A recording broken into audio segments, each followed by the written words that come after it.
কি মনে করো নিজের তুমি? হ্যাঁ, কি মনে করো? কি মনে করো? মনে করো কি তুমি নিজেরে? হ্যাঁ, তুমি বুঝো না কেন? তোমার এক জোড়া পার জন্য পুরো ঢাকার শহরে স্তব্ধ করে ছেড়ে দিছি আমি।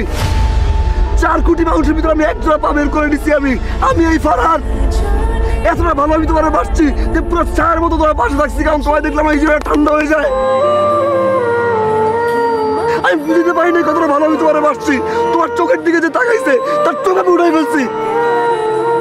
যেমনি বলছো, যেভাবে বলছো আমায় আসতে, আমি সেভাবে আসছি। তুই সাধারণ ছেলের কথা বলে বলছিলা, আমি সাধারণ হয়ে তোমার সামনে আসছি। আমি সাধারণ ড্রেস আপ পড়ছি, যেই সব ড্রেস আপ আমি পড়ছি আমার সিকিউরিটি ওই সব ড্রেস আপ পড়ে না। মানুষ সবাই দেখে হাসছে, আমি তাও পাত্তা দেই নাই। আমি জাস্ট শুধুমাত্র তোমার খুশি করার জন্য তুমি যা বলছো আমি তা করছি। এমন খাবার আমি খাইছি যা আমার সিকিউরিটি গার্ড কোনদিন খায় না।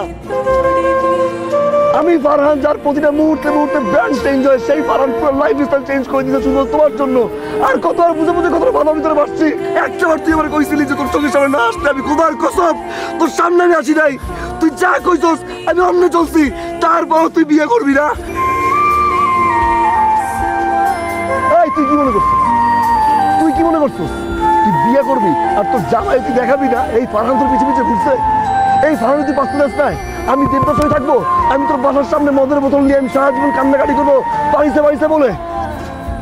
না, আমি ফারহান যদি চাইতাম